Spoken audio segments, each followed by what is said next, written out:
What is up, guys? The plane's here. Classic. Oh no! Oh, the I didn't have it. not on. I didn't have it. I almost filmed without the mic. What is up, guys? KharmaMedic here, and welcome back to another dose. Welcome back to episode 2 of Cooking with KharmaMedic. Last time we made a quinoa dish with a lot of meat and vegetables all in one big pan. Today we're going to be using the oven, which is arguably even more efficient, has less things to clean up when you're done, and is probably even a better use of your time when cooking and meal prepping. So if you don't know who I am, my name is Nasser. I'm now a third-year medical student studying at King's College London, and if you're in university as well, you'll know that you feel like you barely have any time to cook, and that's why when I'm cooking, I focus on maximizing my efficiency, maximizing the amount of food that I cook for the amount of time that I spend cooking, and so that's what my cooking philosophy is all about. So for today's episode, we're going to be cooking chicken with potatoes and a ton of vegetables all in the oven. It's going to be a really easy and quick meal to do, so follow me along and I hope you guys enjoy. So most of the time for cooking this meal is going to be in the prep of cutting up the vegetables and cutting up the potatoes, so let's get started with that. Alright, so for the vegetables today, we're going to be doing a lot of broccoli. It's one of my favorite vegetables, highly nutritious, has a good crunchy texture. We're also going to be cutting up some bell peppers, so I like to use all the colors, yellow, red, and then also green, a little bit of asparagus as well, and then finally slice up a lemon just to give it that extra zest. At this point, I'm going to take the chicken thighs out of the fridge. They've been defrosting for quite some time now. The last vegetable we're going to need is some onion. You might as well do the same things at the same time. That's always going to increase your efficiency. So we might as well wash our potatoes at the same time that we wash all our vegetables.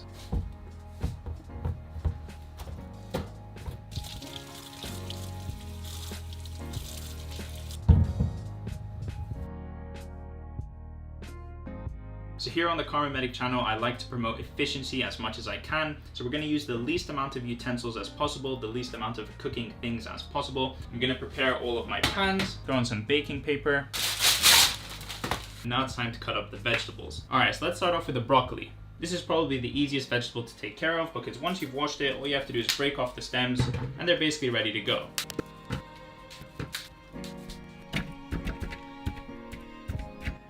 Now when you guys are cutting up peppers, honestly you can do it however you want. I tend to cut them in long thin strips just because I think that's the easiest and it's the most efficient use of my time when it comes to cutting and prepping vegetables.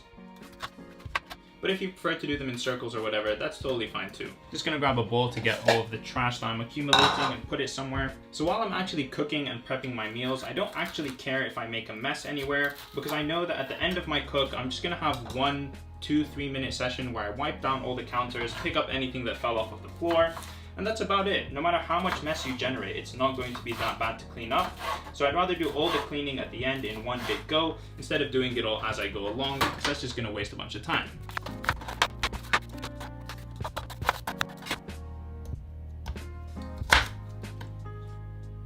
So now it's time to move on to cutting up the onions, and a surprising amount of people don't know this, but if you just chew a piece of gum while cutting up your onions, it's going to prevent you from crying.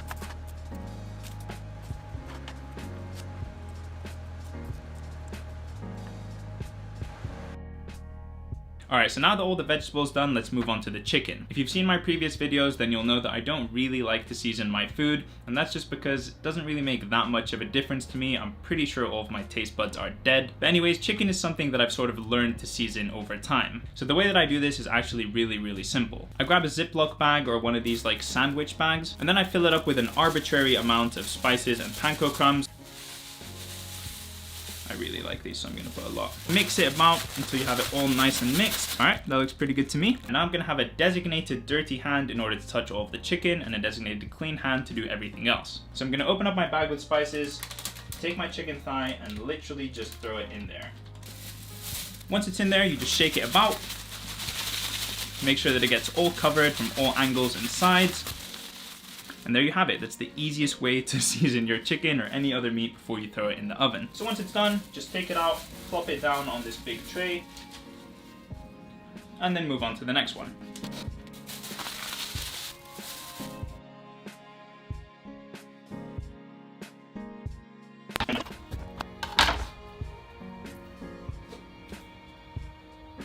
And since the potatoes take longer to cook than the chicken and the vegetables, I'm going to put those in first for about an extra 10 to 15 minutes and then add the rest of the trays. Now because I want my potatoes to come out as crispy and crunchy as possible, I'm going to try and cut them in thin slices so that they can get cooked really well. But of course you can cut them up in cubes or fat circles or whatever it is that you want.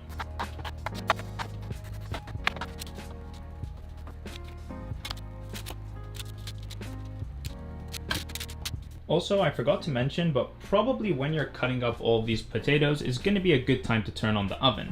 I set the temperature to 180 degrees. That's sort of the standard temperature that you want to be cooking chicken at for about 25 to 30 minutes. And so while this heats up right now, I'm going to season all of these potatoes and fix my chicken tray. So for these potatoes, just like everything else that I do, I try and keep it as simple as possible. The easier and simpler it is, the more likely I am to do it and the faster I'm going to get done with the cooking part of this process. So the only thing I do for my potatoes usually is I put olive oil, pepper, and salt. You can also put on paprika or whatever else that you want. That's something that we do sometimes. I just take the olive oil and I drizzle it across in these sort of diagonal lines. Very easy, very quick. And this sort of helps the potatoes get their like sizzle on when they're in the oven. And then just a row of salting. I personally don't use salt in my food almost ever, but because my sister eats a bunch of these meals as well, and she definitely loves her salt, I have to put it on.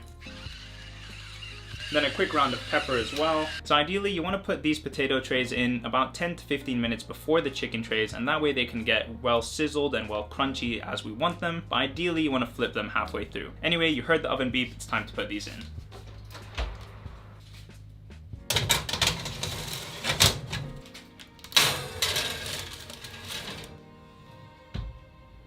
Alright, so now that the potato trays are in the oven, I'm going to set a quick timer on my phone for about 12-13 minutes so that we know when it's time to put in our chicken tray, and let's start working on that. This is actually probably my favorite part of the whole cooking experience.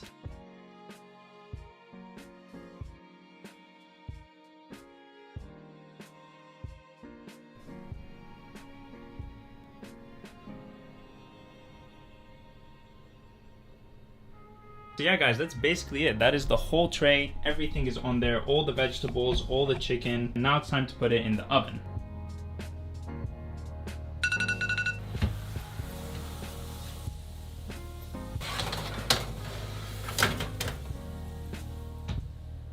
Alright guys, so now I'm going to put a timer on my phone for about 20 minutes, 23 minutes, something like that. And then we'll come and check it and see if it's cooked enough as we like it, and we can always leave it in for longer. But while the chicken's in the oven and there's basically nothing for us to do, this is a good time to clean up all the mess that you've made. So at this point I'm going to wipe down all the counters, clean up any utensils or cutting boards that I've used along the way, just so that I can save time for me in the future.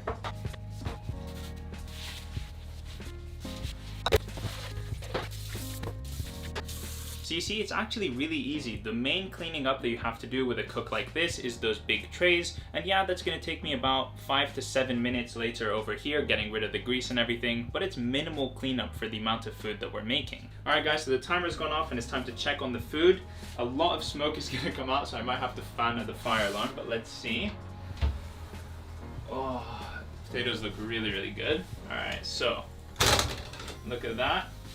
Perfectly crisp golden brown potatoes. Yum, yum, yum, yum, yum. Second tray is looking good too. Maybe these ones here. So then last but not least, that chicken tray. Oh, yum, yum, yum, yum, yum, yum. Is it foggy? Yeah. So before I decide everything's ready and I start putting it into Tupperwares, I'm just gonna test one of the chickens to see if it's cooked all the way through. And the way you do this is you cut the fattest chicken, the one that's the thickest. If that's cooked, then everything else is cooked. So let's see what we can find here. This chicken looks quite big. Just gonna cut down right through. Look at all that juicy goodness. Oh, yummy, yummy, yummy. All right.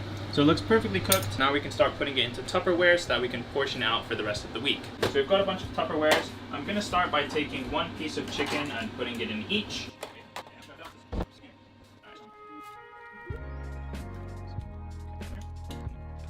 So yeah, basically this part is really simple. I'm just trying to like spread out equally all of the food that we've cooked across the different Tupperwares. Yeah.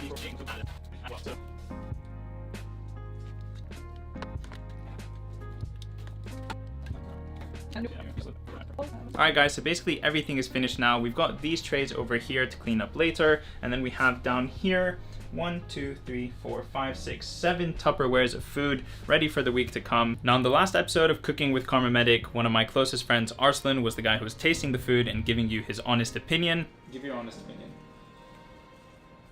Like off camera? This time it's going to be my twin sister Noor. She's going to taste the food and let you guys know what she thinks. Alright. Not on the couch! Alright. Tell the people what you think. Wow, it looks great. It's good. It's good. Alright. It's a good start. Good? Is it still juicy? Alright, give it a quick rating out of 10. You put me on the spot here. Go for it, man. I give it a 7. A 7? A 7.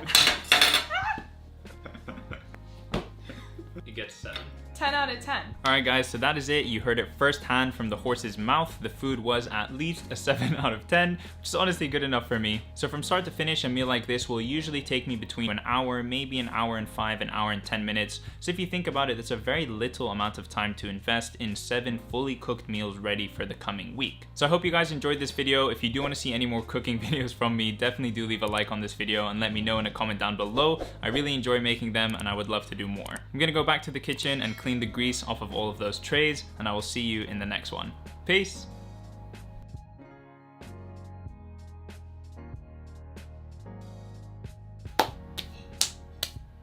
All done.